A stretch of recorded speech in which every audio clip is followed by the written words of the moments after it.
Module 2, Lesson 1, MultiPoint Autofocus. The aim of this lesson is to understand how multi-point autofocus selection works.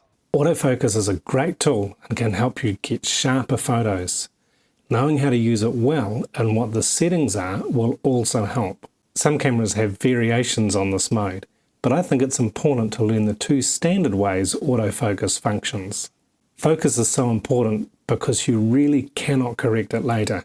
If you take a photo and your subject is not in focus, no software currently available will make it sharp. Some minor softening of a photo can be sharpened, but an out-of-focus photo cannot be repaired. Choosing the best autofocused option for what you are photographing will help you capture your subject in sharp focus. Two essential options for where your camera will focus are multi-point and single point. Find the autofocused options part of your camera menu and set your focus to multi-point. It's the standard default on many cameras, so you may not need to change your settings. In this mode, your camera will select where to focus. Many cameras will display one or more highlighted rectangles in your viewfinder or monitor showing where your camera has chosen to focus. Each camera brand and model varies in how this function works. Here I'm giving you an overview. To learn more of how your camera's multi-point autofocus works, do a specific online search for your camera model or read about it in your camera manual. If there are people in your composition, your camera will detect eyes and skin tones and focus on the person closest to the camera. Many newer models also offer eye detection for autofocus.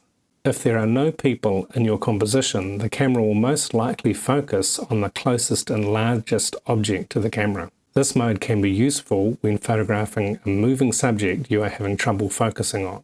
Photography Course Challenge Module 2, Number 1.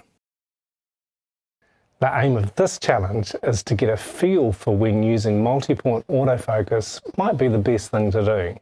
Set your autofocus to multi-point and find a static subject and a moving subject. Make a series of photographs with the subject filling about 20% or more of your frame. Notice that as you halfway press the shutter release button, the camera will start to focus on your subject. You will see some indication, typically one or more illuminated rectangles in your viewfinder or on your monitor. This is where your camera is focusing. Pay attention to where the camera is choosing to set the focus points. Experiment as much as you like. My focus is set to multi-point and I'm going to challenge it a little bit with this photo because I've got the tree that's a little bit in the foreground, and when she walks out I'll just want to see if the focus will actually follow her walking.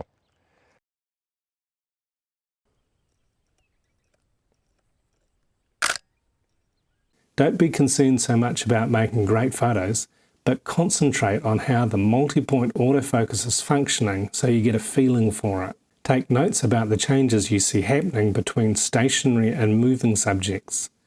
Does the camera consistently focus where you want it to? I use this option only occasionally because I prefer controlling what my camera will focus on. Don't forget to save some of your best photos in your favorites folder. Key points for this lesson are: focus is important because you can't fix it during editing. With multi-point autofocus, the camera chooses where it will focus. Multi-point autofocus can be helpful for photographing some moving subjects.